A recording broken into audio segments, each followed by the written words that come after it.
Hey guys, Professor Bill, Comic Book University, and Marvel Comics presents issue number 7. 3 stories in here. The Wolverine story, the Iron Man story, and there's a Bucky story. Let's get talking about some of those, shall we? We got we got writer Charles Soule, penciler Paulo Siqueira, inker Oren Jr., and Frank D'Armata on colors. The letters are done by VC's Joe Caramagna. And the cover artists are Arthur Adams and Federico Blee, with Raza doing the variant cover. All right, so we get a name to Wolverine's daughter, who claims that she's not actually his daughter. But yeah, read the story to understand a little bit more. And they've got an awesome mission that they're about to go on, because she gives her origin story. She gives a whole lot more of what's going on and what her purpose is in life, like a singular purpose every 10 years. Interesting.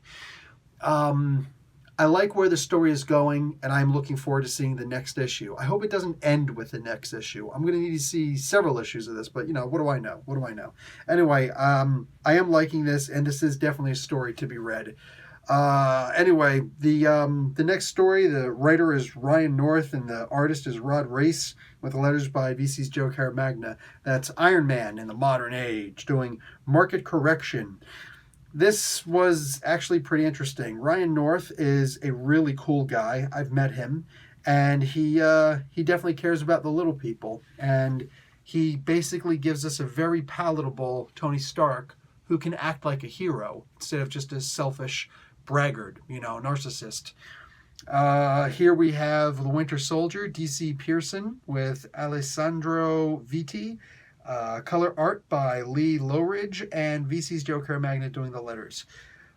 This was pretty cool, man. We look back to Captain America #1 by Ed Brubaker, and we see Bucky just starting out, a little bit after he was thought out, so I don't know, around issue 10 or so. Anyway, he's trying to be a better person. He's trying to be cool now, and he tries to go and right a couple of wrongs.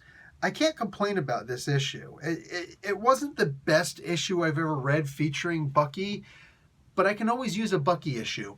I love the Winter Soldier. I love seeing him like this. I love seeing him trying his hand at redemption for once. This was fun, The Wolverine story is probably the best of the stories, followed by the Bucky story. The only reason why I like the Wolverine story better is because I really do want to see what happens next. Bucky, this really was just a third of a comic one-shot and we're done. Same thing with the Iron Man one. Anyway, guys, not too shabby, not too shabby. Like, this reminds me of what Marvel Comics Presents used to be. 3 pretty cool stories, It's just something to read. It's a short read, and just sit back, relax, and enjoy. All right, guys. Professor Bill, Comic Book University. Class dismissed.